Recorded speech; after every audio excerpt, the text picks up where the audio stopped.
देखो इस वीडियो में मैं आपको क्या बताऊंगा। हाँ, उड़ा दूंगा मैं, आवाज़ ना आ जाए बिल्कुल। तो इस वीडियो में आपको क्या बताऊंगा कि जो जो इम्पोर्टेंट सवाल हो सकते हैं आपके पेपर के लिए, 9th क्लास के मैथ्स के लिए, वो सारे क्वेश्चंस मैं बता दूंगा।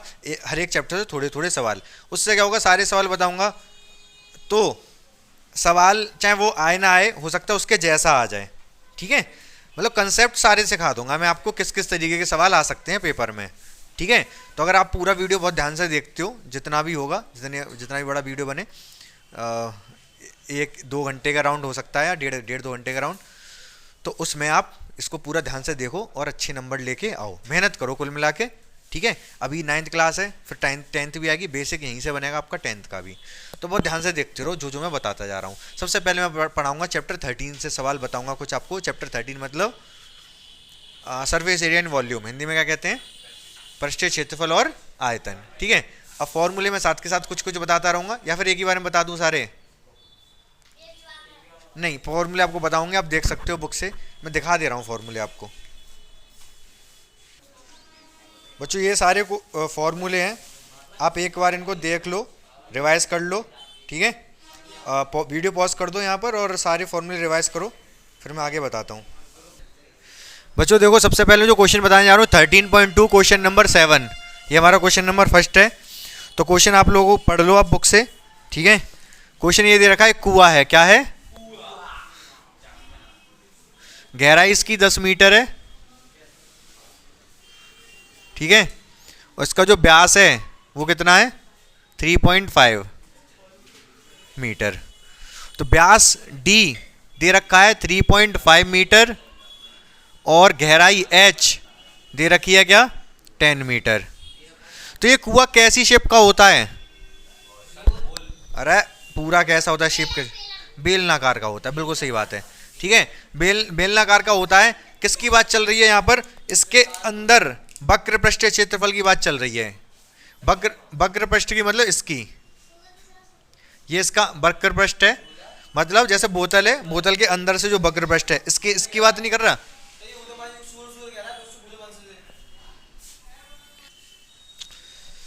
ध्यान से सारे बच्चे इधर ध्यान देंगे। अगर अब किसी ने भी थोड़ा भी शोर किया तो मैं उसको उठा के जमीन में 10 बार पहले तो मारूंगा, आ रही बात समझ, और फिर उल्टा लटका दूंगा और फिर कहूंगा अब समझ, ज़्यादा समझ आएगा। फिर उल्टा जरूर दिएगा लेकिन समझ पूरा आएगा फिर। तो यहाँ पर व्यास दे रखा है 3.5, ऊंचाई दे रखी है 10 मीटर। ठीक है, तो अब करना क्या है, हमें त्रिज्या की जरूरत पड़ती है। अगर ये व्यास है तो त्रिज्या कितनी होगी, 3.5 डिवाइड बाई 2 मीटर। सही बात है, ठीक है, कोई दिक्कत परेशानी समस्या नहीं है। तो क्या कह रहा है, सबसे पहले इसमें 2 सवाल पूछे गए हैं, क्वेश्चन पढ़ लिया होगा आपने। पहले आंतरिक वक्र पृष्ठीय क्षेत्रफल पूछ रहा है वो। तो बेलन का वक्र पृष्ठीय क्षेत्रफल का फॉर्मूला होता है 2πRh। ये क्या है, वक्र पृष्ठीय क्षेत्रफल। इसी में जब ऊपर आवश्यकता नहीं है फिलहाल यहाँ पर, लेकिन नीचे वाले वृत्त ऊपर वाले वृत्त का क्षेत्रफल जोड़ देते हैं तो 2πr², नीचे वाले वृत्त का πr², ऊपर वाले वृत्त का πr², तो 2πr² जुड़ जाता है। ये टोटल होता है संपूर्ण पृष्ठ का क्षेत्रफल। फिलहाल हमें चाहिए केवल वक्र पृष्ठ का क्षेत्रफल। तो लिखेंगे हम बेलन के वक्र पृष्ठ का क्षेत्रफल क्या हो जाएगा, 2πRh। सॉल्व कर दो इसको। 2 पाई की वैल्यू 22/7, r की वैल्यू 3.5 डिवाइड बाई 2, h की वैल्यू कितनी है 10। तो पॉइंट हट के नीचे 0 बढ़ जाएगा, 0 से 0 कट जाएगा, 7 से 5 बार जाएगा, 2 से 2 गया, 22 की इसमें करोगे तो 110 ही आंसर आ जाएगा। 110 मीटर में दे रखा है तो मीटर स्क्वायर क्षेत्रफल है ना। तो ये पहला वाला सवाल हो गया, बेलन का वक्र पृष्ठ पूछा था। आई बात समझ या नहीं? ध्यान से सुनते रहेंगे, बहुत ज़्यादा इंपॉर्टेंट क्लास होगी आज की, क्योंकि सारे क्वेश्चन बताने वाला हूँ इसमें मैं, जो भी बहुत इंपॉर्टेंट होंगे। सारे कंसेप्ट भी सीख जाओगे आप। जैसे यहाँ पर मैंने बता दिया कि बेलन का वक्र पृष्ठ ये होता है, ये वक्र पृष्ठ है, और ये जोड़ दो संपूर्ण पृष्ठ हो जाता है। तो फॉर्मूला का फॉर्मूला सीख गए। हाँ हाँ, वो बाहर का वो देख लेंगे, जब मोटाई होती है तो बाहर का और अंदर का अलग होता है। वैसे बाहर का अंदर का सेम है। कुएं की बात हो रही है तो कुएं बाहर तो से होता ही नहीं है, अंदर से ही होता है। अंदर से तो दिखता है हमें कुआं, तो अंदर के वक्र पृष्ठ की बात करेगा ये, तो वक्र पृष्ठ का क्षेत्रफल इतना हो गया। यहाँ तक पहला सवाल हो गया, मतलब जो भी है 3.2 का 7वें का पहला सवाल हो गया ये। दूसरा क्या कह रहा है, इस पे प्लास्टर करवाना है। कुआं तो खोद दिया, मिट्टी निकाल दी, तो कुआं के ऐसी पानी भर उसमें आ जाता है, उसमें प्लास्टर भी तो करना पड़ता है इधर से, समझ रहे हो ना। प्लास्टर मतलब सीमेंट वगैरह लगाना पड़ता है, तो सीमेंट वगैरह लगाने का खर्चा है 40 रुपये पर मीटर स्क्वायर, यही दे रखा है ना, 40 रुपये पर मीटर स्क्वायर। तो प्लास्टर लिखा है, क्या लिखा है, प्लास्टर करने की लागत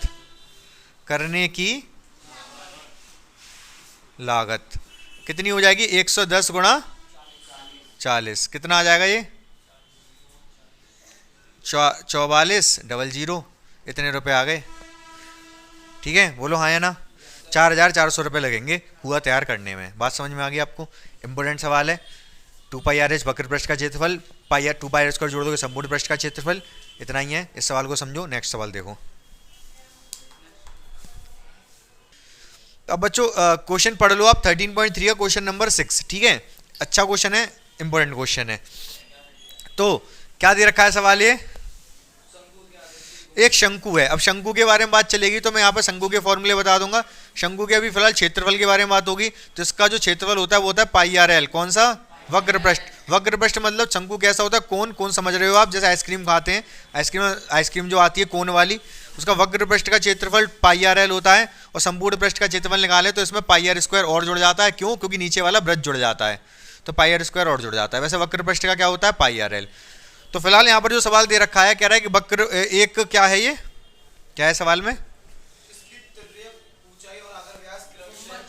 तिर्यक ऊंचाई को एल कहते हैं। ये वाली तिर्यक ऊंचाई है, इसको एल कहा जाता है। ठीक है, तो एल कितना दे रखा है, 21 मीटर।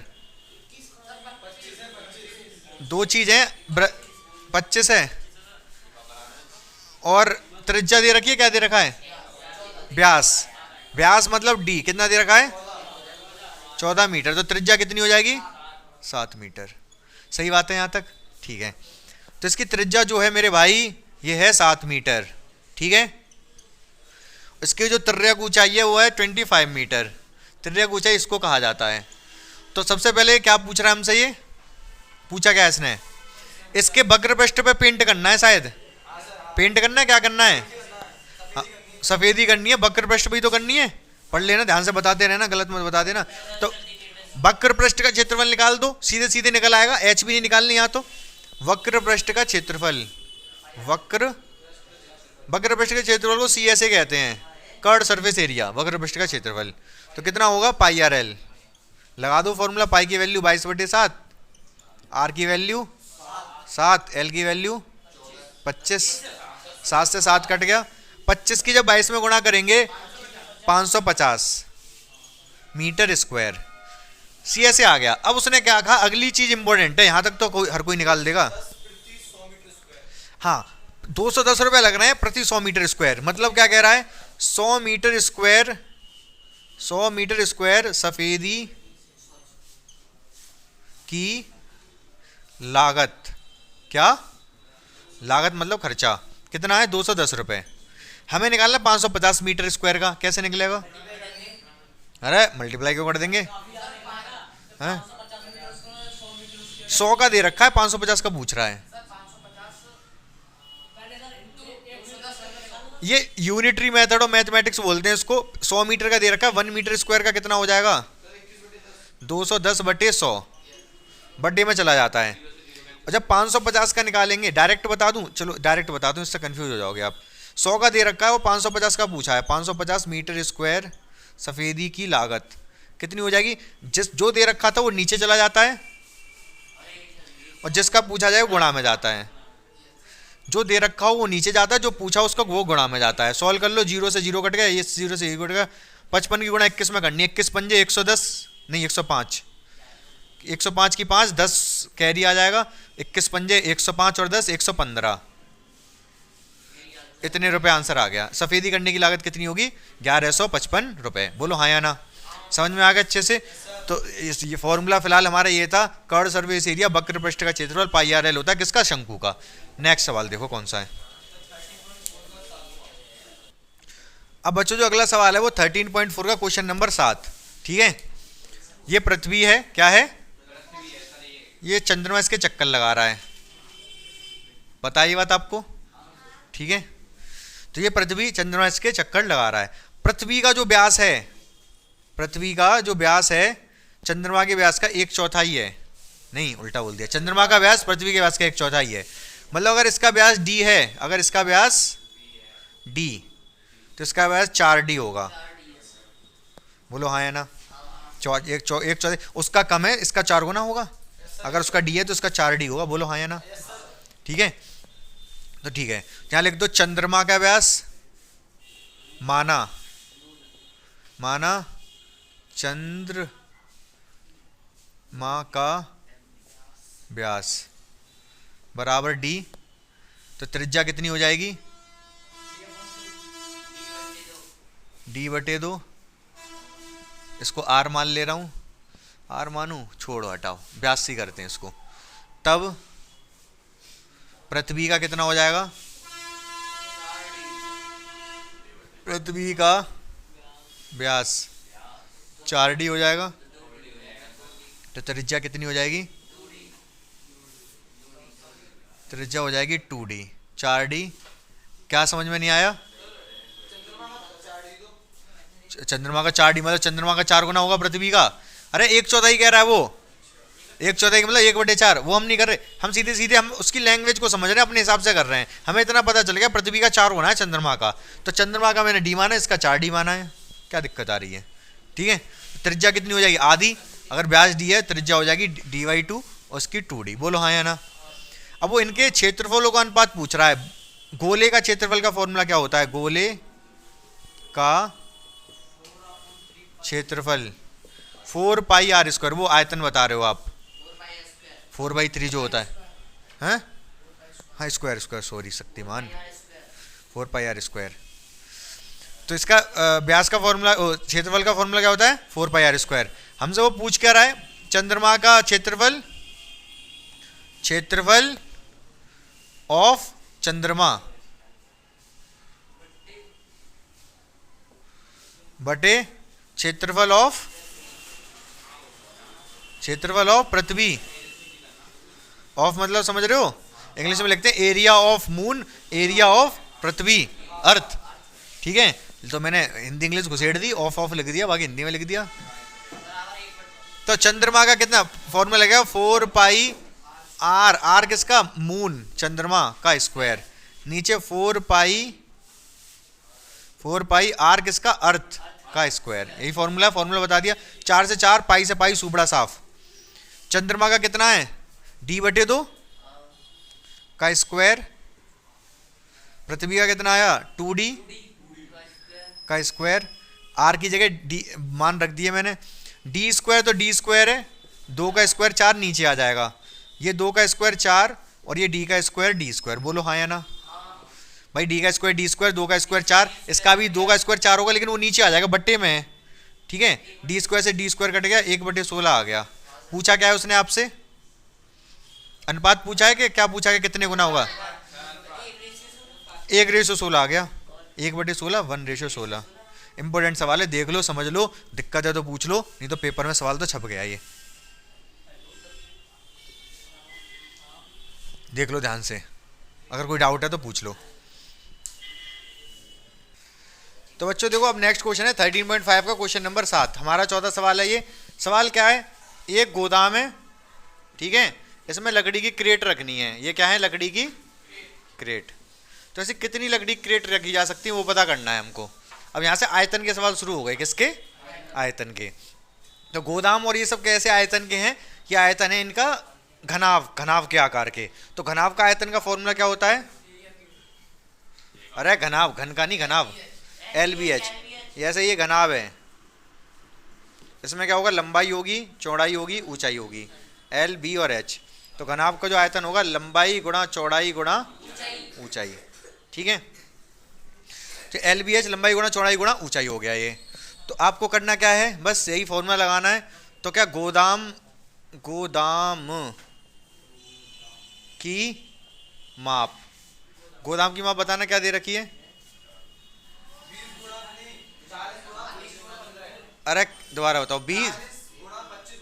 40 मीटर गुणा 25 मीटर गुणा 15 मीटर, यही है ना? यही है गोदाम की माप, ठीक है। और क्रेट, क्रेट की माप कितनी है भाई? 1.5 मीटर, 1.25 मीटर, 1.5 मीटर। तो इसमें करना कुछ नहीं है, जितना गोदाम का आयतन का मतलब होता है स्पेस, जगह, ठीक है। या फिर कोई अगर चीज ठोस है तो कितना मटेरियल लगा है उसमें, समझ रहे हो ना? जैसे अगर इस रूम के आयतन की बात की जाए तो रूम में जितनी भी इस टाइम हवा है वो सब इसका आयतन है। क्षेत्रफल दीवालों का होता है, ठीक है, दीवालों का क्षेत्रफल होता है, और पूरी जगह की बात है आयतन। तो जितना आयतन गोदाम का है, अब खुद बताओ मुझे। जैसे अगर इस गोदाम, इस मतलब इस रूम का आयतन मान लो कितना है, इस रूम का आयतन 100 है, कितना है 100, और एक इंसान का आयतन मान लो है 5, तो कितने इंसान इसमें ठूसे जा सकते हैं? 20। 100 का भाग दे दिया, दो में आयतन का भाग दे दिया। अब इनका भी आयतन के ये एक्चुअली ऐसे माप दे रखी ना, ये आयतन ही दे रखा है गुणा कर करके। ये क्वेश्चन बहुत आसान है, ठीक है। तो यहाँ पर क्या ये जब गुणा कर करके दे रखा है तो एक्चुअली इनकी सबकी गुणा करो तो आयतन ही निकल के आएगा, और ये भी आयतन ही है। लंबाई चौड़ाई ऊंचाई है, लंबाई चौड़ाई ऊंचाई गुणा करके दे रखा है, आयतन ही निकल आएगा किसका? घनाभ का। करना कुछ नहीं है, सीधा सीधा सवाल है ये, लेकिन आसान है, लेकिन तब भी मैंने बता दिया। हाँ, तो क्रेटों की संख्या क्या लिखोगे? क्रेट की संख्या कितनी हो जाएगी? गोदाम की माप बटे क्रेट की माप। गोदाम का आयतन, गोदाम का आ बटे क्रेट का आ। गोदाम का आयतन कितना है? 40 गुणा 25, सब मीटर मीटर में, तो टेंशन वाली बात ही नहीं, लिखो लिखो मत लिखो। और नीचे ये भी सब मीटर में, 1.5, 1.25। अब कैलकुलेशन कैसे करनी है वो समझो ध्यान से। पॉइंट के बाद एक संख्या, दो संख्या, तीन संख्या, चार हो गए, तो ऊपर 4 जीरो लगा दो, एक के आगे, 1 2 3 4। बोलो हाँ या ना? ठीक है। अब बहुत ध्यान से देखना, 15 से 15 का सुपड़ा साफ, 25 से 125 5 बार जाएगा, 5 से ये 8 बार गया, ठीक है। अब कुछ नहीं है, 8 की गुणा कर लो इसमें, कितना हो गया? 8, 1 2 3 4, और नीचे एक 5 और रह गया। इस 5 से इसमें डिवाइड कर दो, 1 बार जाएगा, 3 बचेगा, 6 बार जाएगा, और 3 जीरो। 16,000 इतनी क्रेट आ जाएंगी गोदाम के अंदर। बहुत आसान सवाल था, देख लो, इंपॉर्टेंट है। नेक्स्ट सवाल बताओ फटाफट। अब बच्चों क्वेश्चन नंबर पढ़ लो किताब से, 13.6 का छठा। हमारा कौन सा क्वेश्चन है? क्वेश्चन नंबर 5वां है शायद, 5वां छठा है, हमारा भी छठा ही है। तो क्या क्वेश्चन है?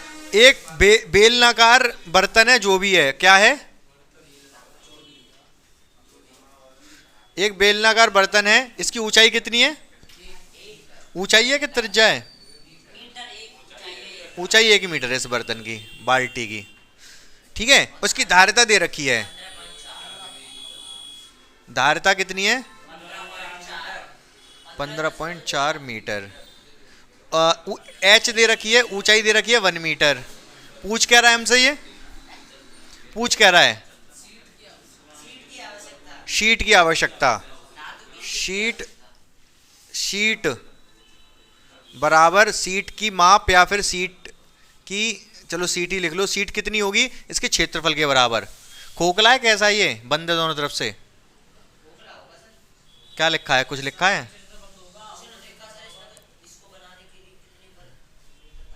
जो मुझे दिखाओ सवाल।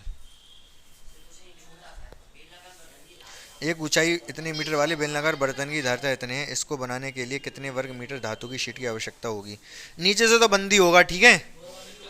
ऊपर से अब मान के चलो ये खुल रहा है, बर्तन है, दोनों तरफ से बंद करेंगे नहीं, लेकिन जहां तक मुझे लगा दोनों, चलो देखते हैं, जैसे भी आंसर बताया है मैंने, बंद, दोनों तरफ से बंद मान के चलेंगे हम, ठीक है। शीट लीटर में, ये चलो ठीक है, इसको चेंज करेंगे अभी मीटर स्क्वायर में। तो शीट कितना हो गई भाई? शीट का मतलब है क्षेत्रफल, बेलन का क्षेत्रफल पूछना चाह रहा है वो। शीट बेलन का क्षेत्रफल आपसे वो पूछना चाह रहा है। शीट के कोई बर्तन बनाओगे तो उसमें शीट कितनी लगती है, जितना उसका क्षेत्रफल है उतनी तो शीट लगेगी। ठीक है, आयतन मतलब पूरा होता है, ये पूरा आयतन होता है, जितना इसमें पानी भर सकते हो वो इसका आयतन है। समझ पा रहे हो? और जो कि दे रखा है लीटर में। तो मुझे बताएंगे वंश कुमार त्रिपाठी, त्रिपाठी हो कौन सा, त्रिवेदी हो? चलो ठीक है, 3 वेदों का ज्ञान है इनको, ये त्रिवेदी हैं। ठीक है, चतुर्वेदी, चतुर्वेदी क्यों नहीं हुए तुम? 4 वेद, चौथा कौन सा वेद रह गया? कौन से 3 वेदों का ज्ञान है ये बता दो तुम मुझे, तुम्हें हैं कि 0 वेदी हो? चलो ठीक है, ध्यान से सुनो मेरी बात को। क्या पूछा? हाँ, 1 मीटर क्यूब में, 1 मीटर क्यूब में कितने लीटर होते हैं? 1000 लीटर। ये तो सचिन कुमार ने बता दिया। तो 1 लीटर में कितने मीटर क्यूब होंगे? 1 लीटर में कितने मीटर क्यूब होंगे? 1/1000, 1/1000, बिल्कुल सही। उल्टा कर रहे हैं ना, लीटर में मीटर क्यूब पूछ रहा हूँ। जब इसमें 1000 है तो 1 लीटर में मीटर क्यूब होंगे 1/1000 मीटर क्यूब। ध्यान रखना ये वाली बारी मेरे बाद, मरते दम तक। कब तक याद रखोगे इस बात को? मरते दम तक। ठीक है, तो ये जो धारिता है इसकी, ये एक्चुअली आयतन है। धारिता का मतलब आयतन, जो कि कितना हो जाएगा? 15.4/1000 मीटर क्यूब। तो मीटर में, लीटर में नहीं क्वेश्चन कर सकते, तो मीटर क्यूब में बदल दिया मैंने इसको। बात समझ रहे हो मेरी बात को? ध्यान से, इंपॉर्टेंट सवाल है, बहुत ध्यान से समझ लेना, आएगा पेपर में, छप चुका है ये। हाँ, तो धारिता हमें दे रखी है, एच हमें दे रखा है, क्षेत्रफल हमसे पूछ रहा है वो। समझ रहे हो? क्षेत्रफल का फॉर्मूला क्या होता है? संपूर्ण पृष्ठ का क्षेत्रफल लगा लेंगे, लेकिन उससे पहले हमें इसकी आर नहीं पता अभी तक। हमें आर नहीं पता, तो पहले आर निकालनी है। एक्चुअली हमको आर निकाला है, फिर हम निकाल देंगे क्षेत्रफल, कोई दिक्कत नहीं है। इसमें 2 चीज़ होती है। क्षेत्रफल का फॉर्मूला इसका जो होता है 2πr, ये तो वक्र पृष्ठ का हो गया, प्लस 2πr²।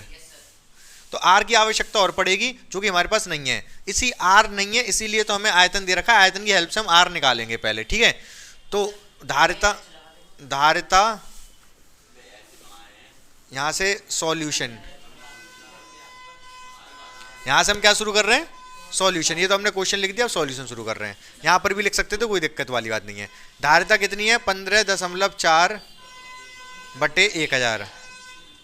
धारिता का फॉर्मूला मतलब आयतन का फॉर्मूला था πr²h, जो बेलन का आयतन होता है उसका फॉर्मूला ये होता है, ध्यान रखना। तो 15.4/1000। ठीक है वेद प्रकाश, पाई की वैल्यू 22/7, आर हमको पता नहीं है, एच की वैल्यू 1 है, 15.4/1000। बोलो हाँ या ना? इस पॉइंट को हटा के नीचे 0 बढ़ा दिया। 11 से मैं इसको 2 बार काट दे रहा हूँ, 11 से 1 बार जाएगा, 4 बचेगा, 4 बार जाएगा। बोलो हाँ या ना? 2 से जाएगा ये 7 बार। ठीक है, 7 को उधर ले जाओ, पल्लंग किधर ले जाओ? पल्लंग। तो ऊपर पहुँचेगा जाके, जे ऊपर पहुँचेगा, जो नीचे कितने 0 आ गए? 4। तो आर बराबर क्या है वो? 7 अकेला रहेगा, r² हटाएंगे तो, और नीचे 4 के 5 लग गए, 4 के 2 0 हो जाएंगे, 100। आर बराबर आ गया 7/100 मीटर। अरे आर निकला है, अभी आर निकला है। हमसे पूछ क्या रहा है? संपूर्ण, ये शीट पूछ रहा है। शीट का मतलब संपूर्ण पृष्ठ का क्षेत्रफल ही पूछना चाह रहा है। वैसे तो एक ऐसा बर्तन है जो ऊपर नीचे दोनों तरफ से बंद है। ठीक है, ऊपर नीचे दोनों, एक बाल्टी आती है ना, ऊपर ढक्कन भी होता है, बाल्टी नहीं ढक्कन टाइप का, वो छोटी वाली बाल्टी आती है, दूध वाली बाल्टी, दूध जिसमें दूध लेने जाते हैं, तो वो तो पूरी चारों तरफ से बंद होती है, वही मान लो वही है। तो शीट रिक्वायर्ड कितनी होगी? शीट बराबर क्षेत्रफल निकाल दो, क्षेत्रफल 2πrh + 2πr²। तो 2 वैल्यू लगा दो सारी फटाफट, 2 तो 2 है, पाई की वैल्यू 22/7, आर की वैल्यू कितनी है? चाहो तो पहले कॉमन ले लो, चाहो तो पहले कॉमन क्या क्या आ रहा है बता सकते हो मुझे? 2 पाई r, 2πr कॉमन आ रहा है, यहाँ से h बचेगा, वहाँ से r बचेगा। तो 2 पाई की वैल्यू 22/7, r का मान 7/100, h कितना है? 1, r कितना है? 7/100। 7 से 7 कट गया। ठीक है, तो 2 × 22/100। नीचे वाले 100 काटते नहीं है क्योंकि 0 0 लगना होता है, टेंशन वाली बात नहीं होती। 100 एलसीएम अगर मैं ले लूँ तो इधर जाएगा 100 और 7 107 हो जाएगा। ये 100 यहाँ जाएगा, 7 पहले से ही है। ये आपको करनी है कैलकुलेशन, जो कि आप अपने से करोगे। ठीक है, आपको गुणा करनी है फटाफट सारों की। ये 44 हो गया, 44 का 7 में गुणा करोगे तो कितना आ जाएगा 280 और 28, 7 चौक 28 और 308, 308 का 08, 3 कैरी आ जाएगा, 44 से कम 44, 47 बटे 7 के आगे कितने जीरो, 4 जीरो। तो अगर मीटर स्क्वायर में आंसर निकलेगा तो ये निकलेगा 0.4708 मीटर स्क्वायर। देखो यही आंसर आ रहा है।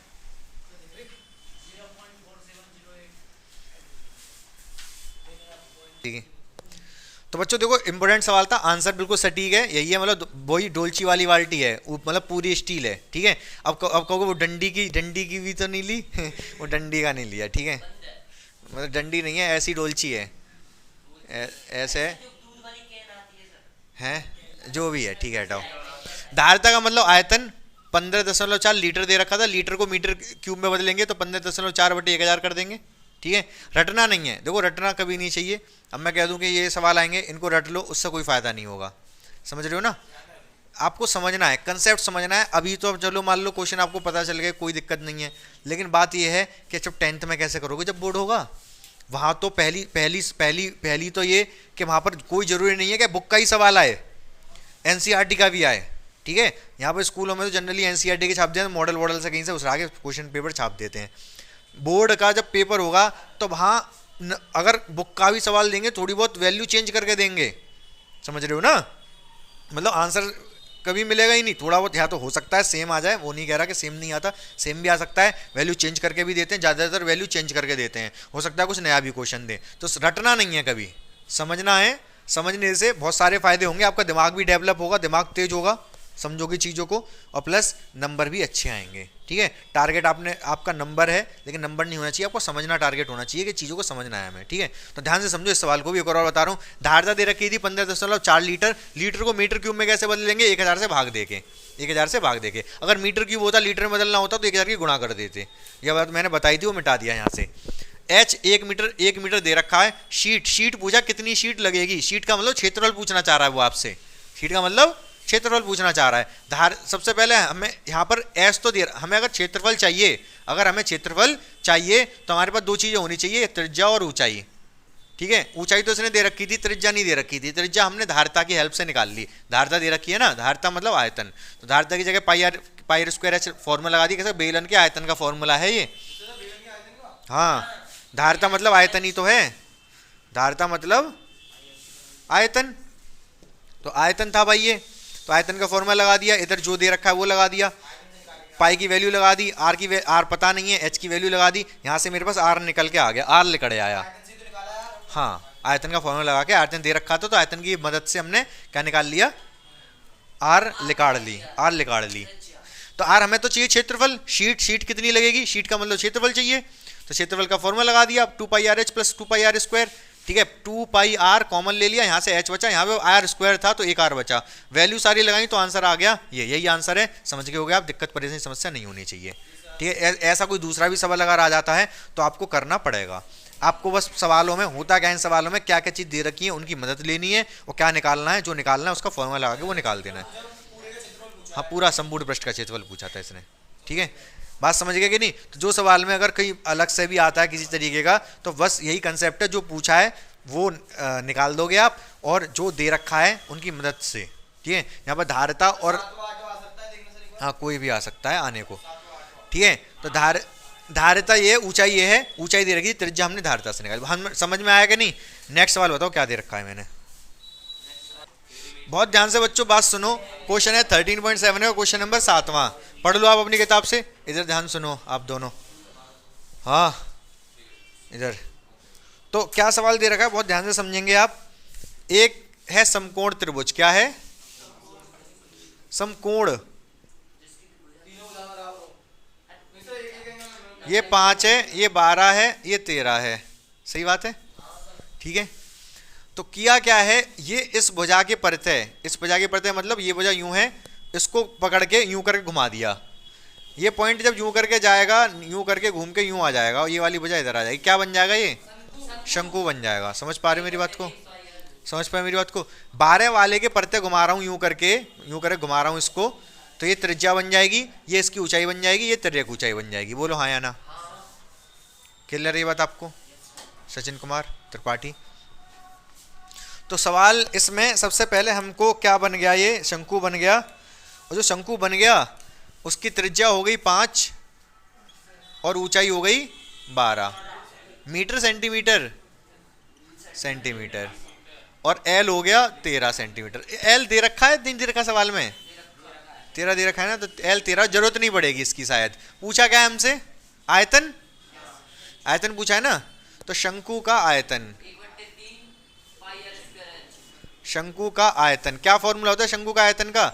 1/3 पाई आर स्क्वायर एच। 1/3 पाई का मान 22/7, क्या दे रखा है? पाई का मान पाई, भाई पाई का मान लगा नहीं रहे इस वाले सवाल में। आर स्क्वायर की जगह क्या लगा देना है? 5, 5 गुणा 5। ये 2 बार क्यों लिख दिया मैंने? क्या कह रहे हो, पी रखी है आपने? आर स्क्वायर इसलिए 2 बार लिखा है। एच, एच का मान कितना है? 12। 3 से जाएगा ये 4 बार, 25 चौका 100, 100 पाई आंसर आ गया। इसका ये क्या होगा, यूनिट क्या होगी ये बताएंगे वेद प्रकाश। यहाँ क्या लिख दूँ इसका मात्रक? हाँ, सेंटीमीटर क्यूब, सही बताया वेद प्रकाश ने बिल्कुल। आयतन है तो क्यूब लगेगा, क्षेत्रफल होता तो स्क्वायर लगता। समझ पा रहे मेरी बात को? यही छोटी छोटी बारीकी चीज़ें हैं, आपको बहुत ध्यान से समझनी है। आप अच्छे बच्चे बन जाओगे, अच्छे नंबर लेके आओगे। अभी नहीं, अभी तो लेके आओगे, 10th क्लास आपका टारगेट है। समझ रहे हो मेरी बात को? ठीक है, अभी के साथ साथ 10th क्लास आपका टारगेट है फिलहाल, ठीक है, तो उसको समझ लो ध्यान से। क्लियर है? ये चौथा कौन सा? आंसर सीट में नहीं दे रखा एक्चुअली, कटेगा नहीं। आर का मान 5 5 है, अगर 7 होता 14 होता तो कट जाता। एच का मान भी 12 है, नहीं कटेगा, नीचे 7 आता है ना, कटेगा नहीं, तो पाई में ही छोड़ दिया आंसर। आप लिख भी देते, पाई का मान लगा देते तो गलत नहीं होता, वो भी सही होता। पॉइंट में फालतू में कैलकुलेशन होती, जब नहीं कट रहा तो पाई छोड़ दिया, कोई दिक्कत वाली बात नहीं है। समझ पा रही मेरी बात को? अब ध्यान से सुनना बच्चों, अब दोबारा से ये वाला जो क्वेश्चन है वैसे ही चंद्रमा और पृथ्वी वाला। इसकी त्रिज्या अगर आर है तो इसकी त्रिज्या 4r है। मैं व्यास में दे रखा था, त्रिज्या में कर लो बात एक ही है, व्यास में कर लो, कोई दिक्कत नहीं है। अगर व्यास आधा है तो अब इसमें आयतन का अनुपात पूछ रहा है, तो चंद्रमा का आयतन, चंद्रमा का आयतन बराबर पृथ्वी का आ। चंद्रमा का आयतन क्या फॉर्मूला, जो गोला है ये गोले का आयतन का फॉर्मूला होता है 4/3 pi R cube. 4/3 pi R, R किसका? मून, चंद्रमा का क्यूब, बटे 4/3 पृथ्वी पाई आर अर्थ का क्यूब। कट गए, कट गए। तो इसका कितना चंद्रमा का? तो आर, आर का क्यूब, इसका है 4r का क्यूब। समझ रहे हो मेरी बात को? आर का क्यूब, 4 का क्यूब करो कितना आएगा? 64। आर का क्यूब, आर क्यूब से आर क्यूब कट गया। तो चंद्रमा का आयतन कितना आया है? चंद्रमा का आयतन, पृथ्वी के आयतन को उधर ले जाएंगे गुणांक में, तो 1/64 पृथ्वी का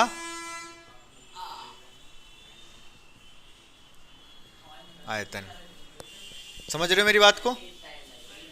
तो ये हो गया आपका सवाल, यही पूछ रहा है वो, कर लेना इस तरीके का है। ये चैप्टर में मैंने कुछ सवाल बता दिया आपको। अब चैप्टर हम लेते हैं कौन सा, 6th वाला ले लेते हैं या 7th वाला ले लेते हैं, ठीक है? या फिर एक काम कर लो, पहले वो वाला ले लो, हीरोन का सूत्र। हीरोन का सूत्र ले लो फटाफट, 1-2 सवाल उसके बता देता हूँ पहले। तो 12.1 12 चैप्टर है, हीरोन का सूत्र पे बेस्ड है ये, ठीक है? तो 5वां जो सवाल है, अच्छा सवाल है, इंपॉर्टेंट है। क्या दे रखा है? बताओ। हाँ, भुजाओं का अनुपात दे रखा है। सपोज ये ए है, ये बी है, ये सी है, तो ए अनुपात बी अनुपात सी कितना दे रखा है? तो यहां से मैं मान सकता हूं ए बराबर 12x, बी बराबर 17x और सी बराबर 25x। एक चीज और दे रखी है हमें इसमें, परिमाप। परिमाप कितना है? हाँ, 540 सेंटीमीटर। तो ये परिमाप क्या होता है? तीनों भुजाओं का योगफल। a प्लस बी प्लस सी का मान दे रखा है 540, तो सबको जोड़ दो, 12x plus 17x plus 25x, 540 कितने? ये 54x आ जाएगा, जोड़ोगे सबको तो 54 को नीचे लेके जाओगे तो 540/54, x बराबर 10 आ गया। x बराबर 10 आ गया तो ये वजह हो गई 120, ये हो गई 170 और ये हो गई 250। ह्यूरॉन का सूत्र का फॉर्मूला क्या होता है? क्षेत्रफल निकलता है उस सूत्र से। फॉर्मूला होता है अंडर रूट में s minus A, s minus B, s minus C. s क्या होता है भाई? ये परिमाप दे रखा है ना, s होता है अर्ध परिमाप, परिमाप का आधा। 540 डायरेक्ट ही दे रखा था यहाँ पर, तो बटे 2 कर दो बस, कितना आ जाएगा? ये 270। तो ये अगर परिमाप देना रखा हो तो तीनों भुजाओं को जोड़ के निकालते, इन तीनों को जोड़ोगे तो भी परिमाप यही निकल के आएगा, तीनों भुजाओं को जोड़ के भी 540 ही निकल के आएगा। अब ये फॉर्मूला लगाना है बस। फॉर्मूला कैसे लग जाएगा? सबसे पहले अंडर रूट में रख देते हैं s का मान कितना है? 270। 270 माइनस 120 150, 270 माइनस 170 100, 270 माइनस 250 20। अब करना क्या है? अंडर रूट से बाहर निकालना है एक करके सबको। सबसे पहले किस किस को बाहर निकाल लेंगे हम? क्या किस में नहीं दिख रहा? 100 तो निकल आएगा, 10 और बाकी क्या क्या निकाल सकते हैं? और मैं बताता हूं आपको, 0 0 एक साथ कर लो, सारे 0 एक साथ। 27 को 3 गुणा 3 गुणा 3 लिख सकता हूं, और 0 तो अलग करूंगा बिल्कुल। 15 को 3 गुणा 5 लिख सकता हूं। 100 को 0 0 में ले लूंगा, बचेगा 2, यहां से बचेगा केवल 2, ये वाला 2 बचेगा, और 10 को 0 अलग ले रहा हूं। मतलब 1 0 2 0 4 0 5 0, 1 2 3 4 5। पेयर बनाओ, ये दोनों पेयर बन गए, 1 3 बाहर आ गया। ये दोनों पेयर बन गए, 1 और 3 बाहर आ गया। बाकी सब अंदर है अभी भी, लेकिन ये कितने थे? 5 0, 5 दूनी 10 हो गया, 6 0 हो जाएंगे। डायरेक्ट लिख दे रहा हूँ, 6 0 का मतलब बाहर 3 0 निकल के आएंगे। तो 9 की गुणा 1000 में 9000 दिख रहा है ये उसमें वीडियो में। क्षेत्रफल होता है सेंटीमीटर स्क्वायर, यही आंसर है, समझ गए? नेक्स्ट सवाल बताओ फटाफट। 12.1 का क्वेश्चन नंबर 2 भी इंपॉर्टेंट है बच्चों। एक एडवर्टाइजमेंट बोर्ड है, ऐसा कुछ है, पता नहीं क्या है। इसकी 3 भुजाएं दे रखी हैं। इसमें क्या लिखा है बीच में? इसमें दिखाना, सवाल क्या है? कह रहा है किसी फ्लाईओवर की त्रिभुजाकार दीवार। एक ये फ्लाईओवर है, फ्लाईओवर मतलब पुल है, यूं करके तो जाता है पुल, यूं करके दीवार है, फिर पिलर विलर आ गए होंगे, तो इस पर कुछ भी लिख सकते हो, अपने एडवर्टाइजमेंट लिख सकते हो। जैसे हमने अपना कोचिंग का नाम लिखवा दिया मान लो, ठीक है? तो हमें इसके पैसे देने पड़ेंगे, एडवर्टाइजमेंट की दीवार पे कुछ लिखवा रहे हैं तो कितनी कितनी भुजाएं इसकी? 120 है, एक भुजा 120 है, एक कितनी है? 122 है, और एक 20 है शायद। बोलो हाँ या ना?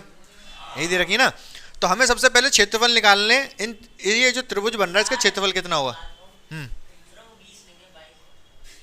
कहाँ पर?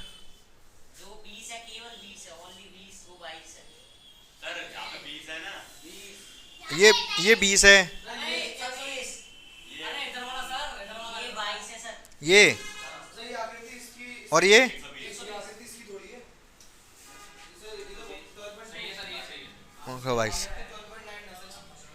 ठीक है, ये भुजाएं दे रखी तीनों।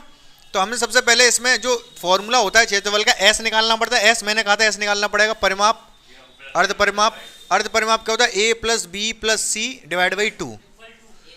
ए तीनों को जोड़ दो, 22 प्लस 120 प्लस 122 बट्टे 2, कितना आ जाएगा ये? बटे 2 132 132, सही है, 132 आ जाएगा। तो क्षेत्रफल कितना होगा इसका? अंडर रूट में S minus A, S minus B, S minus C, under root. S की वैल्यू कितनी है भाई? 132। एस, अच्छा अब यहां पर कुछ मत लिखो, सीधे S minus A. S minus ए का क्या मतलब है? हाँ शिवम कुमार, क्या चाहिए? बैग चाहिए? ले लो, उठा लो। और कोई समस्या, परेशानी, दिक्कत? हो गया वो सबमिट हो गया मेडिकल? अभी नहीं, दे दो जाके, ठीक है? तो आगे क्या होगा? इस 132 में से तीनों घटाते जाओ, इसको घटाओगे 110 बचेगा, हैं? इसको 22 को घटाओगे तो 132 में से इसको घटाओगे तो 12 बचेगा, 132 में से 122 को घटाओगे तो 10 बचेगा। बोलो हाँ या ना? क्लियर है? बहुत ध्यान से मेरी बात सुनना, इसको अगर ये सवाल आ जाए पेपर में तो 132 को 12 गुणा 11, 11 गुणा 12 लिख सकता हूँ। 132 को 11 गुणा 12, इसको लिख दो 11 गुणा 10। बोलो हाँ है ना? अरे 110 है, 10 गुणा 11 गुणा 10 नहीं लिख सकता क्या? गांव से आए हो क्या आप? ये 12, 10 को 10 ही लिखूंगा, ये भी कोई बात है? 10 को क्या लिखूंगा? हाँ? नहीं कुछ नहीं लिख रहे। क्यों नहीं लिख रहे? क्योंकि यहाँ 12 एक है ना पहले से। बहुत ध्यान से, एक 12 पहले से रखा है तो मैं इसको 12 ही लिखूंगा। 12 गुणा 11, 12 को तो नहीं तोड़ूंगा। समझ पा रहे हो मेरी बात को क्या कह रहा हूँ? जैसे यहाँ पर एक 12 पहले से ही रख रखा है, आप कह रहे हो 12 को तोड़ दो, 3 गुणा 2 गुणा 2 गुणा 2 3, नहीं तोड़ना मुझे, ठीक है? क्योंकि 12 पहले से ही दे रखा है तो एक 12 तोड़ लिया, एक 11 तोड़ लिया। 11 क्यों तोड़ा? क्योंकि 110 था। 12 गुणा 11 लिखा मैंने 132 को, बस हो गया खेल खत्म। 12 का पेयर, एक 12 बाहर आ जाएगा। 11 का पेयर, एक 11 बाहर आ जाएगा। 10 और 10 का पेयर, एक 10 बाहर आ जाएगा। आंसर आ गया 132 के आगे एक 0 सेंटीमीटर स्क्वायर। लेकिन ये आंसर नहीं है। वो पूछ रहा है कितने रुपए देने पड़ेंगे। ये तो क्षेत्रफल आया, इतना क्षेत्रफल इस दीवार का, पैसे कितने देने पड़ेंगे इसके? क्या दे रखा है? 5000 रुपए देने पड़ते हैं 1 साल के, 1 मीटर स्क्वायर के। 1 मीटर स्क्वायर है क्या है ये? मीटर होगा ये। मीटर है सेंटीमीटर है किस में? सारी मीटर में है ना ये। मीटर में तो मीटर की स्क्वायर आंसर आएगा ये वाला। ये जो क्षेत्रफल आया किस में आया? मीटर स्क्वायर में। हमें देने पड़ते हैं 1 मीटर स्क्वायर के कितने रुपए की लागत? 1 वर्ष। ये है 5000, लेकिन 1 वर्ष की कितने की? 1 वर्ष।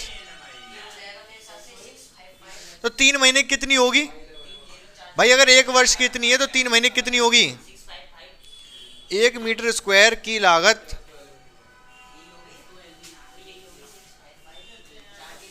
5000 बटे 12 गुणा 3। बहुत ध्यान से मेरी बात सुनना। देखो अगर 1 वर्ष की अगर इतनी है, 3 महीने कितनी होगी? 3 गुणा करनी पड़ेगी, लेकिन पहले 12 का डिवाइड तो करोगे। 1 वर्ष में 12 महीने होते हैं, तो 12 से डिवाइड कर दिया, क्योंकि हमें 1 महीने की निकालनी थी, तो फिर हमें 3 महीने की निकालनी है। एक्चुअली 3 ही गुणा, 3 महीने की निकाली, 3 की तो गुणा होगी, लेकिन उससे पहले 1 महीने की निकाल लें। 1 महीने की कितनी होगी? 12 का भाग। समझ पा रहे हो हल्का फुल्का? हाँ या ना? हाँ, मैं दोबारा समझाऊँ इस चीज़ को? हाँ, मतलब यहीं से मैं ये कह रहा हूँ 1 मीटर स्क्वायर की लागत 1 वर्ष की 5000 है। अगर एक साल के आपको किसी चीज़ के एक साल के किसी चीज़ के आपको मान लो देने पड़ रहे हैं 120 रुपये देने पड़ रहे हैं 1 साल के, तो 1 महीने के कितने देने पड़ेंगे? 10 सही बताया उन्होंने भाई। 1 साल मतलब 12 महीने के कितने दे रहे हो? 120। तो 1 महीने कितने दोगे? 10। तो 12 का भाग ही तो दे दिया। तो ऐसे ही मैंने 1 महीने का निकालने के लिए 12 का भाग दिया, और फिर 3 महीने का निकालने के लिए 3 ही गुणा कर दी। बोलो हाँ है ना? सही है ना? बाकी रट लो अगर नहीं समझ में आया तो। हमें निकालनी इतनी मीटर स्क्वायर की, 1320 मीटर स्क्वायर की लागत कितनी होगी? 4 बार काट दो इसको। 5000 बटे 4 दिख रहा है ये 1320। कैलकुलेट कर लोगे? 4 से इसको नहीं काटूंगा मैं, इसको काटूंगा। 3 बार जाएगा, फिर 1 बचेगा, फिर 3 बार जाएगा, फिर 0 बार जाएगा।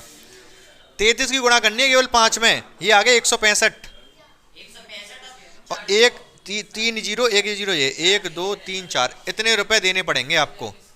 इतने रुपए देने पड़ेंगे मुझे, ठीक है? इतने रुपए कमाता तो नहीं, कहाँ से दे दूंगा मैं? अपना प्रमोशन नहीं करवा रहा भाई। कितने रुपए हो गए बताइए? 1,65,000 नहीं 1,65,000, 16,50,000 रुपए देने पड़ेंगे। इतने में तो ठटरी क्या होती है? ठटरी जम जाए। हाँ, कौन दे देगा? हीरो मतलब? अच्छा, हीरो दे देगा अपने प्रमोशन के। तो हाँ, और क्या? हाँ, जैसे अगर जैसे पुल वगैरह की दीवार है, वहाँ पे आप कुछ करवा रहे हो तो गवर्नमेंट को पैसा देना पड़ेगा उसका। छोटे मोटे दीवारों पे पोस्टर छपवा सकते हो, वो जो बड़े बड़े बैनर टाइप के बड़े होते हैं ना, उसके लिए गवर्नमेंट को पैसे देने पड़ते हैं। जैसे यहाँ पर एक बैनर लग रहा है बहुत बड़ा। लट्ठे पे कौन सा?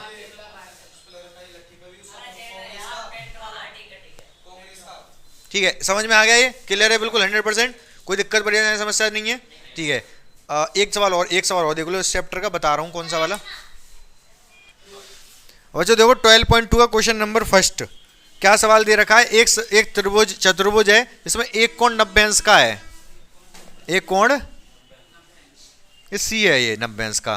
तो मैं एक काम कर रहा हूँ, इसको ए मानना पड़ेगा, ये बी हो गया, ये सी हो गया, ये डी हो गया। सी 90 अंश दे रखा है, इसलिए मैंने इसको यहाँ पर सी लिया है। ठीक है, क्या क्या दे रखा है बताना, भुजा क्या क्या दे रही है? ए बी कितनी दे रखी है? बी सी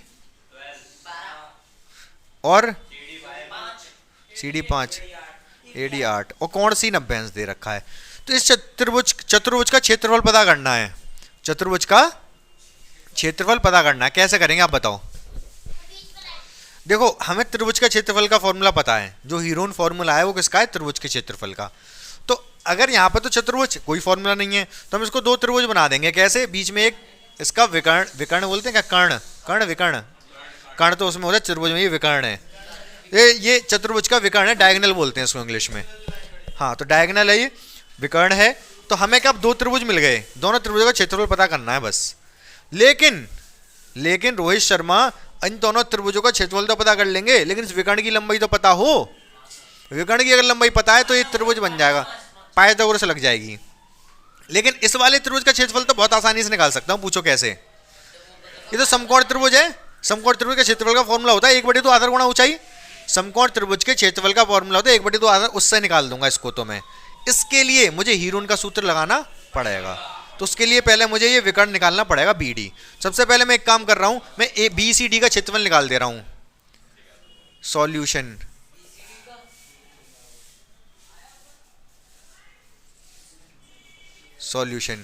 सॉल्यूशन में बी सी डी का 6, बी सी डी का 6 कितना होगा? 1/2 आधार गुणा ऊंचाई, आधार गुणा ऊंचाई। आधार कितना है इसका? ऊंचाई कितनी है? 2 बार कटेगा, 6 बार कटेगा, 30। इसका तो 30 आ गया भाई, इसका 30, इस वाले जाको तो 30 आएगा, जाको निकालना है।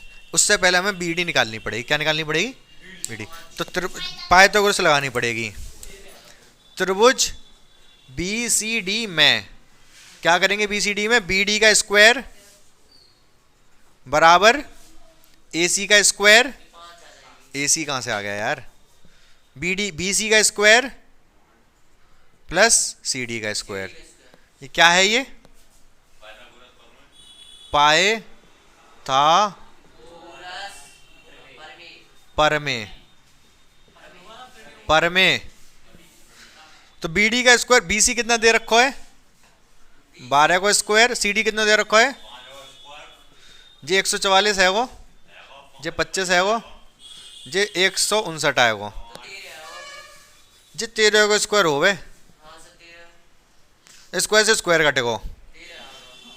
बी डी बराबर 13 सेंटीमीटर आएगा। बी डी कितनी? बी डी 13, मंगवा दूं? ये 13 है ये, ठीक है। इसमें हीरोन का सूत्र लगा लोगे आप, इसमें हीरोन का सूत्र लगा के इसका क्षेत्रफल निकाल लेना, इन दोनों को जोड़ देना, सवाल हो जाएगा। समझ गए कि नहीं समझ गए?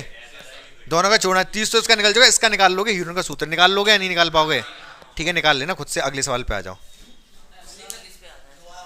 देखो बच्चों, यहाँ पर जो हम हीरोन का जो सूत्र लगा रहे हैं वो कब लगा रहे हैं? वो त्रिभुज, ऐसे त्रिभुज में लगा रहे हैं जो कि समकोण त्रिभुज नहीं है। अगर समकोण त्रिभुज होता तब तो हमें जरूरत ही नहीं थी इस फॉर्मूले की। जो फॉर्मूला हम पढ़ रहे हैं, अगर समकोण त्रिभुज होता तो इस फॉर्मूले की कोई आवश्यकता नहीं है। समकोण त्रिभुज कैसा होता है? जिसमें एक कोण 90 अंश का होता है, जिसमें एक कोण, तो इसका सीधा फॉर्मूला होता है। अगर ये 10 है, ये 20 है, तो 1/2 आधार गुणा ऊंचाई, 1/2 आधार, आधार 20 है, ऊंचाई 10 है, ये 10 बार जाएगा, 100 आंसर आ जाएगा। ये तो समकोण त्रिभुज का तो ऐसे निकल जाता है, लेकिन यहाँ पर जो इस चैप्टर में जो पढ़ रहे हैं वो समकोण त्रिभुज नहीं है। एक ये बन गया क्योंकि इसमें भी हीरोन का लगा, लेकिन ऊपर नीचे तो ऐसे ही निकलेगा। समझ पाएगी नहीं समझ में मेरी बात को? आगे आ जाओ फटाफट, बहुत टाइम हो गया। तो बच्चों प्रायिकता बता रहा हूँ मैं, प्रायिकता पूरा नहीं बताऊंगा, हल्का फुल्का समझा दे रहा हूँ, बहुत आसान है, बस ध्यान से समझ लेना आप मेरी बात को। प्रायिकता का फॉर्मूला होता है, प्रायिकता हमेशा 0 से लेके 1 के बीच में ही होती है। प्रायिकता की वैल्यू हमेशा कहाँ से कहाँ तक होगी? 0 से 1 के बीच में ही आएगी, इसके अलावा और कुछ नहीं आएगी। ठीक है, तो होता क्या है ध्यान से समझना। एक क्वेश्चन है बुक में, वो बता रहा हूँ। एक 3 सिक्कों को एक साथ उछाला गया यूं करके, ठीक है, तो कितने चित और पट, हेड और टेल, कितने चित आ सकते हैं? तीनों पे हो सकता है चित आ जाए, हो सकता है 2 पे चित आए, हो सकता है 1 पे चित आए, हो सकता है 1 पे भी चित ना आए। ठीक है, तो 200 बार उछाला गया, 3 सिक्के को एक साथ 200 बार उछाला गया। तो किस तरीके से देखा ना, वो किस तरीके से बना रखा है टेबल, परिणाम बारंबारता। तो यहां पर ले लिया हमने परिणाम, परिणाम, और इधर परिणाम 3 चित, 2 चित, 1 चित, 0 चित्त, चित्त कर दिए। यहाँ 3 चित्त कर दिए, समझते हो चित्त करना? एक घूसे में चित्त कर दिए। तो 200 बार 3 सिक्कों को 200 बार उछाला गया, उन 3 सिक्कों को 200 बार उछाला गया। तो 3 चित्त कितने बार आए? 23 बार। 2 चित्त कितने बार आए? लिखा है टेबल में क्वेश्चन में 72 बार। ये क्वेश्चन है, कौन सा क्वेश्चन है बताओगे? हैं? चौथा है। एक्सरसाइज कौन सी? 15.1 का चौथा सवाल है भाई ये। 1 चित्त कितने बार है और 0 चित्त? ठीक है, तो आपसे वो पूछ सकता है प्रायिकता किसकी? प्रायिकता का फॉर्मूला होता है, यहां लिख दे रहा हूं, प्रायिकता। इसका फॉर्मूला होता है अनुकूल परिणाम, अनुकूल, अरे रुक तो जाओ, अनुकूल परिणाम बटे कुल परिणाम, कुल। बस ये फॉर्मूला लगाना है आपको, इससे ज्यादा कुछ नहीं है, बहुत आसान सवाल है इसमें। ठीक है, तो यहां पर प्रायिकता, प्रायिकता कितनी, किस चीज की प्रायिकता, क्या लिख दिया मैंने? आपसे किसी 2-3 चीजों की प्रायिकता पूछेगा। प्रायिकता मतलब P किसकी, P किसका? मान लो 3 चित्त का पूछा, 3 चित्त आने की क्या प्रायिकता है? 200, हमने 200 बार इसको उछाल के देख लिया एक बार। अब जब भी आगे 3 सिक्कों को एक बार उछाला जाएगा, पूछेगा कितनी प्रायिकता है कि 3 चित्त आएंगे। तो जब हमने एक बार देख लिया, ऑब्जर्वेशन कर लिया, तो अनुकूल, अनुकूल भैया रुक जाओ तुम, अनुकूल परिणाम कितने हैं? 23, और टोटल परिणाम कितने हैं? अनुकूल बटे टोटल, कुल परिणाम, अनुकूल परिणाम बटे कुल परिणाम। अनुकूल कितने हैं? 23, कुल परिणाम कितने हैं? 200, तो 23 बटे 200 आंसर आ गया। ये प्रायिकता किसकी आ गई? 3 चित्त की। अगर आपसे प्रायिकता पूछे किसकी? 1 चित्त की, तो 1 चित्त की प्रायिकता कितनी हो जाएगी? अनुकूल बटे अनुकूल के 77, टोटल 200 है, टोटल परिणाम तो 200 है ना, बस हो गया। ठीक है, कट रहे होंगे तो काट दोगे, 28 बटे 100 करोगे, 2 से कट जाएगा, 14 बटे 50 आंसर आ जाएगा। समझ गए कि नहीं? तो प्रायिकता का ऐसे ही सवाल आएगा, बहुत आसान सा, अनुकूल परिणाम बटे कुल परिणाम, यही फॉर्मूला लगाना, इसके अलावा कुछ नहीं है इस चैप्टर में। हाँ, कौन से वाले? आइडेंटिटी वाले कौन से? दूसरे चैप्टर के? कौन सा वाला? अच्छा, वो मैंने ये पूछा था आपसे कि एक सिक्के को उछाल, एक पासे को उछाला गया, किसको? तो इसमें कुल परिणाम 1 आ सकता है, 2 आ सकता है, 3 आ सकता है, 4 आ सकता है, 5 आ सकता है, 6 आ सकता है। ये कुल परिणाम है। तो प्रोबेबिलिटी मैंने पूछी थी सम संख्या की, किसकी? इसमें सम कितने हैं? 3, 2, 4, 6, तो अनुकूल, ये अनुकूल है, ये अनुकूल है, ये अनुकूल है, 3 अनुकूल है, टोटल 6, 1, 2, 3, 4, 5, 6, 1 बटे 2 आ जाएगा। बोलो हाँ या ना? क्लियर है? अगर आपसे पूछा जाए एक सिक्के को उछाला गया, चित आने की क्या प्रायिकता है? चित आने, केवल चित आने, एक सिक्के को उछाला, चित आने की क्या प्रायिकता है? 1/2। सिक्के को जब उछाल रहे हैं हम तो उसमें दो ही चीज हो सकती है, हेड या टेल। तो कुल परिणाम दो हैं, मैं पूछ रहा हूँ हेड की प्रायिकता। तो कुल परिणाम दो है, हेड है तो अकेला एक ही है, तो एक। तो कितनी प्रायिकता होगी? 1/2। बोलो हाँ या ना? अरे 50-50 क्या, जब प्रायिकता 0 से 1 के बीच में बोली जाती है वो संभावना होती है 50-50। ठीक है, तुम तो ऐसे बता रहे हो 50-50, जैसे कोई मरीज कोई हॉस्पिटल में हो, डॉक्टर पूछा जाए कितने चांसेस के बचने के, 50-50 चांस हैं। तो समझ गए मेरी बात को? ठीक है, अब मैं इलाज कराऊंगा तो 100% सही होगा। 100% मतलब उसकी प्रायिकता 1 होगी। अगर मैं किसी को सही कर रहा हूं तो उसकी कितना परसेंट चांस है वो सही होगा? 100%। प्रायिकता में बोले तो 1। ठीक है, अगर तुम किसी को सही करोगे तो उसके सही होने की प्रायिकता 0। ठीक है, तुम हो सकता है किडनी निकाल लो, उसकी किडनी निकाल के बेच दो।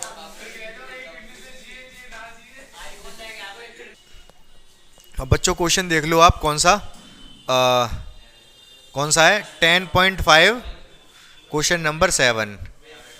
इस क्वेश्चन को समझने से पहले, इधर बैठो आप लोग, इधर आके वहाँ। इस क्वेश्चन को समझने से पहले आपको एक कंसेप्ट समझना पड़ेगा। कंसेप्ट ये है कि अगर कोई ये वृत्त दे रखा है, क्या है?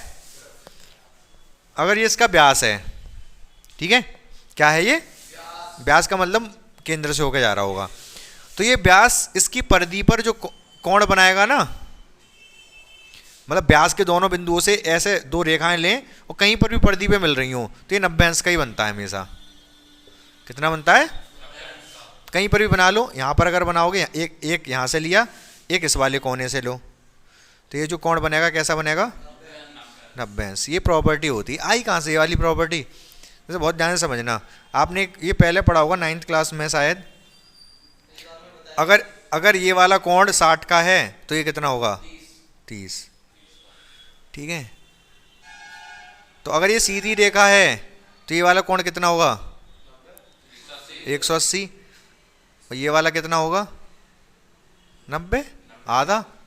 भाई ये कोण है ना, 60 का आधा 30, ऐसी 180 का आधा 90। समझ पा रहे हो मेरी बात को? तो ये 90 अंश होता है हमेशा। तो यही कंसेप्ट लगेगा उस वाले क्वेश्चन में, बहुत ध्यान से समझना।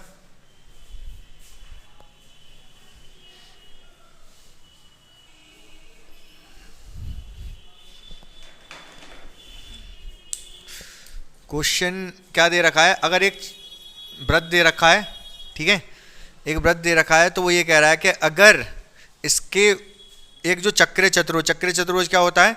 जो जिसके चारों बिंदु इसी चतुर्भुज पे हों, चारों जो उसके बिंदु हैं इसके चतुर्भुज के इसी वृत्त पे होने चाहिए, तो ये चक्रीय चतुर्भुज कहलाता है। तो ये चतुर्भुज है, चक्रीय चतुर्भुज है, और इसके जो विकर्ण हैं वो वृत्त के व्यास हैं। लाल से बना दे रहा हूँ इस, हाँ जरूरी नहीं है हो, लेकिन इसमें है जो विकर्ण है, व्यास मतलब केंद्र से होके जाएंगे, दोनों के दोनों कहाँ से होके जाएंगे? केंद्र से। जो A B C D, ठीक है। तो हमें सिद्ध करना है कि जो चतुर्भुज है ये आयत है। क्या सिद्ध करना है? जो चतुर्भुज है ये आयत है। आयत क्या होता है? व्हाट इज आयत है? और अगर किसी चतुर्भुज के चारों कोणों को 90 सिद्ध कर दें तो वो आयत तो होगा ही होगा। होने को वो वर्ग भी हो सकता है, लेकिन कम से कम आयत तो है वो। अगर चारों कोण अगर हमने 90 सिद्ध कर दिए, देखो बना के देखो, ये कोण 90 कर लिया मैंने, ठीक है। यहाँ पर कहीं पर भी कोई भी भुजा ले लो, जरूरी नहीं यही लोगे, बस 90 अंश बनाना है। मान लो यहाँ ले लिया, ये 90 अंश हो गया। यहाँ पर एक और ऐसी भुजा लो जो इससे 90, कहीं पर भी ले लो जो 90 अंश बनाए, 90 अंश हो गया ये। तो ये तो ऑटोमेटिक ही 90 होगा, 3 90, तो ये कौन सा बच्चा जाएगा? ये भी 90, तो आयत ही तो बनाइए। समझ रहे हो ना? तो हमें क्या चारों इसमें जो कोण हैं वो 90 अंश सिद्ध कर देना है, ABCD को 90 अंश सिद्ध कर देना है। तो इसमें लिखना है, कुछ ज़्यादा कुछ सवाल नहीं है ये। सॉल्यूशन क्या है? चूंकि AC क्या है? वृत्त का व्यास है। चूंकि AC वृत्त का व्यास है, AC वृत्त का व्यास है, इसलिए क्या होगा, AC कौन सा कोण बना रहा है, B कोण बना रहा है वृत्त की परिधि पे, कोण B बराबर होगा 90। और जो AC है ये AC कोण DB तो बना रहा है, देखो परिधि पे कोण D बना रहा है, तो कोण DB कितना होगा, 90 अंश होगा। इसके बाद चूंकि BD भी तो व्यास है, BD वृत्त का व्यास है, तो परिधि पर ये कितना कोण बनाएगा, 90 अंश। तो BD कौन कौन से कोण बना रहा है, AB बना रहा है और CB बना रहा है, तो कोण A बराबर 90 अंश और कोण C बराबर 90 अंश। इसलिए चूंकि कोण A बराबर कोण B बराबर कोण C बराबर कोण D बराबर 90 अंश, अतः ABCD क्या है, एक आयत है। समझ गए, क्लियर है बिल्कुल, ठीक है, नोट कर लो। अगला सवाल देखो बच्चों, 9th वाला क्वेश्चन देख लो अभी आप, इसको मैं समझा दूँ, अच्छा क्वेश्चन है इसलिए समझा रहा हूँ मैं आपको, ठीक है। तो बच्चों देखो फिगर क्या दे रखा है, ध्यान से सुनना।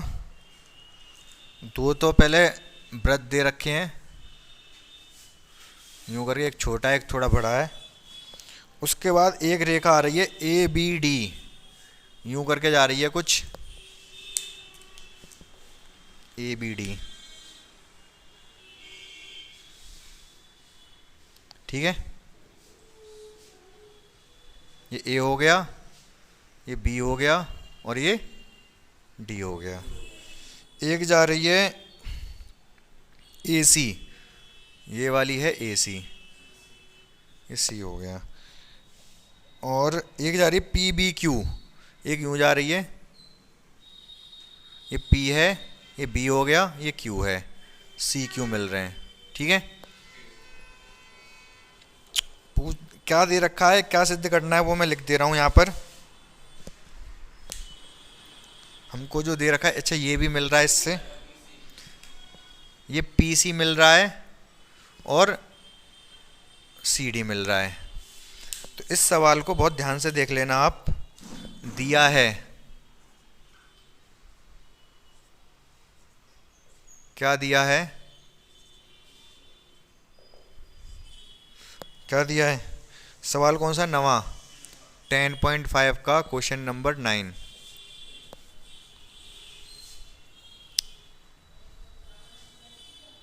दिया तो कुछ है नहीं, सिद्ध करना है, सीधे सिद्ध करना लिख दूं मैं। दिया है जो चित्र के अनुसार ही दिया हुआ है सब कुछ, सिद्ध करना है। क्या सिद्ध करना है, कोण ACP बराबर कोण QCD, ये दोनों बराबर सिद्ध करने हैं। अब हम इसका कर देंगे क्या, हल। हल मतलब प्रूफ भी बोल सकते हो, प्रूफ मतलब सत्यापन। तो किस तरीके से होगा भाई, ये ध्यान से देखो, ACP दिखाई दे रहा है आपको, ACP मतलब ये वाला कोण बराबर QCD बड़ा मतलब ये वाला कोण। देखो जो व्रत है ना, ये व्रत पढ़ रहे हो आप, इसमें कुछ वो हैं, नियम है। एक तो मैंने वही बता दिया कि ये 90 अंश का कोण बनाता है अगर ये क्या है, व्यास है तो। एक क्या होता है कि सेम सेक्टर क्या बोलते हैं, सेम सेक्टर क्या बोलते हैं, वृत्तखंड। सेम वृत्तखंड पर बने हुए कोण बराबर होते हैं, समान वृत्तखंड, ये जैसे कोण बन रहा है और ये जैसे कोण बन रहा है, तो दोनों कोण बराबर होंगे। दोनों इस बिंदु A और B से ही बन रहे हैं, दोनों A और B से ही तो जा रहे हैं, ये भी और ये भी, तो ये दोनों बराबर होंगे। समझ पा रहे मेरी बात को? तो यही यूज़ करना है इसमें। तो कैसे यूज़ करोगे इस चीज़ को आप, इस चीज़ को आप कैसे। और एक और चीज़ बता दे रहा हूँ, हिंट एक और दे रहा हूँ, एक शीर्षाभिमुख कोण। शीर्षाभिमुख कोण क्या होते हैं, अगर दो लाइन कट कर रही है, ये वाला कोण इसके बराबर होता है। अगर ये 50 का है तो ये भी 50 का होगा। दो चीज़ यूज़ होंगी, एक तो ये शीर्षाभिमुख वाला कंसेप्ट और एक ये वाला कंसेप्ट। इन दोनों कंसेप्ट से ये सवाल हो जाएगा आपका। कैसे होंगे दोनों कंसेप्ट यूज़, बता सकते हो मुझे आप? बोलो बोलो बोलो। देखो बहुत ध्यान से सुनना मेरी बात को। ए और पी बिंदु दिखाई दे रहे हैं आपको? ये जो कोण सी बन रहा है, ए पी सी तो बन रहा है, बोलो हाँ या ना? ए पी से कोई और भी कोण बन रहा है क्या? हाँ, बराबर होगा वो इसके, बताओ कौन सा बन रहा है?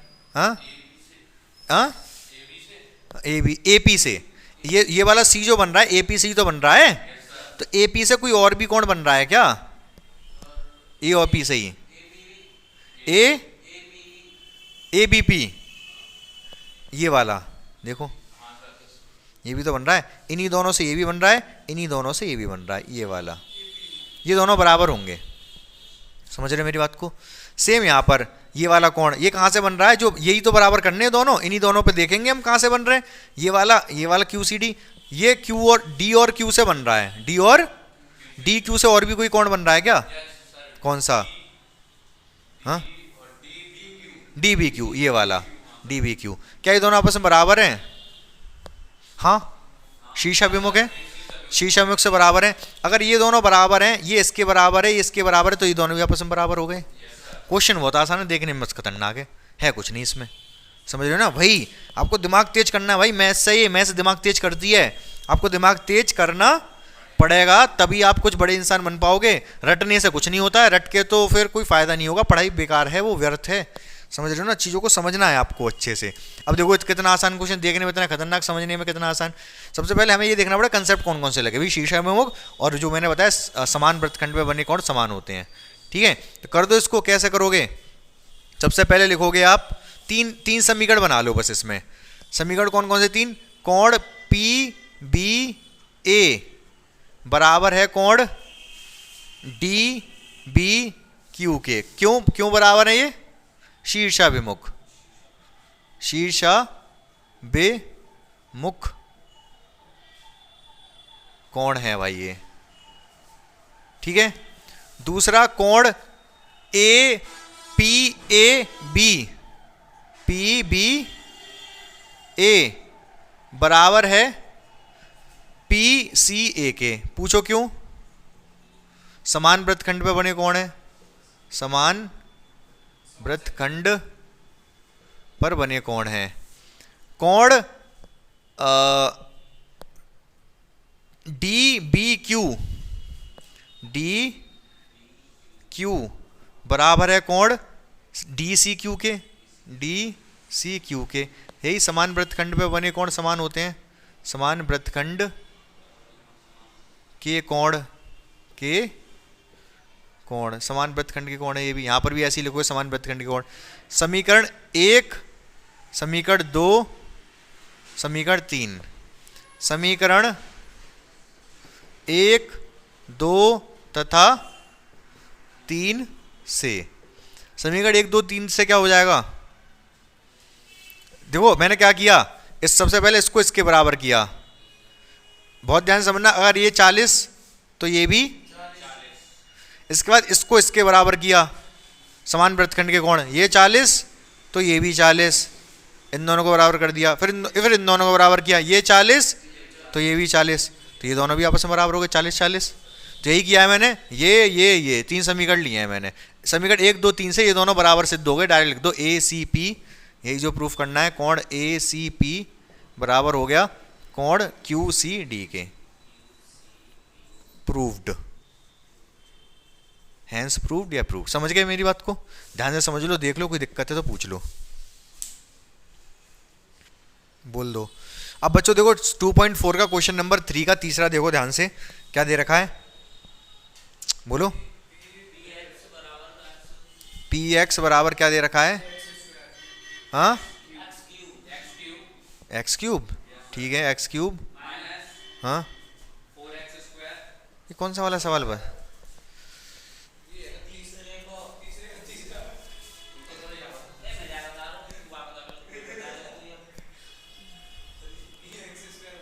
के x square minus √2 x plus 1 क्या दे रखा है ये?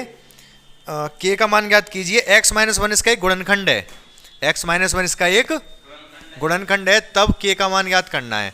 अगर x माइनस 1 इसका गुणनखंड है ना, तो x माइनस 1 बराबर 0, मतलब x बराबर 1 रखने पर 0 आएगा ये। ठीक है। अगर x माइनस वन इसका गुणनखंड है तो x माइनस वन बराबर 0 रखने पर क्या हो जाएगा, x बराबर 1 आ जाएगा। अगर x बराबर 1 इसमें रखूंगा तो शेषफल 0 आएगा क्योंकि गुणनखंड है इसका। भाई अगर मैं ये कह रहा हूँ 24, मैं कह रहा हूँ 6 24 का गुणनखंड है क्या नहीं, 6 24 का गुणनखंड है क्या नहीं। अगर 6 24 का गुणनखंड है तो 6 से 24 में जब भाग दूंगा तो शेषफल 0 बचेगा। ठीक है, वही चीज़ यहाँ पर शेषफल निकालने का तरीका होता था 0 के बराबर रख देते थे, रख दिया 0 के बराबर, x बराबर बनाएगा। ये 1 बराबर जब मैं इसमें रखूंगा तो जो भी आता है वो शेषफल होता है और शेषफल 0 आएगा क्योंकि ये गुणनखंड है इसका। समझ पा रहे मेरी बात को। तो x बराबर 1 इसमें रख दो तो p1 कितना आएगा, जो भी आएगा वो 0 के बराबर आएगा। 1 रख दो, k 1 का square minus √2 into 1 plus 1। x ये 1 रखा सब जगह, ये 1 रखा x का, हाँ x के यहाँ पर भी 1 रखा, ये 1 आ गया। तो ये शेषफल कितना आ जाएगा, ये 0 शेषफल आ जाएगा। शेषफल कितना आ जाएगा, 0, क्यों, क्योंकि गुणनखंड है ये, x माइनस 1 गुणनखंड है। तो बस इसमें जो तीसरे में से ये तो मैं बता रहा हूँ, बाकी 3 और हैं, वो तीनों प्रैक्टिस कर लेना अभी आप। ठीक है, करना क्या है, वही करना है जैसे जो भी x माइनस 1 ही दे रखा है सबका गुणनखंड, तो x बराबर माइनस 1 0 रखोगे, x बराबर बनाएगा 1 को जब इसमें रखोगे जो भी आए वो 0 के बराबर रखना है आपको और k का मान निकालना है। ठीक है, तो कितना आएगा ये तो k की गुणा 1 में होगी तो k आ जाएगा, इसकी गुणा इसमें होगी तो √2 आ जाएगा, इसकी गुणा ये इसमें होगी तो 1 आ जाएगा बराबर 0। ये उधर जाएगा √2 हो गया और ये उधर जाके माइनस का 1 हो गया। k बराबर कितना आ गया, √2 माइनस, यही आंसर है। समझ गए।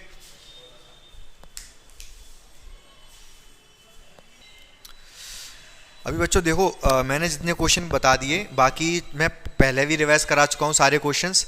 तो एक प्लेलिस्ट बना दूंगा मैं, प्लेलिस्ट की लिंक शेयर कर दे रहा हूँ, तो आप उसमें सारे वीडियो रिवाइज कर लो। सारे वीडियो अगर आप रिवाइज कर लेते हो रिवीजन वाले, मैंने रिवीजन कराया उसमें, जल्दी जल्दी कराए सारे, आप सारे वीडियो रिवाइज कर लो जल्दी जल्दी, आपका पूरा पेपर हो जाएगा, बहुत अच्छे नंबर आएंगे आपके। बस आपको थोड़ी सी मेहनत करने की आवश्यकता है। ठीक है, तो आप सारे रिवाइज करो और अच्छे नंबर लेकर आओ।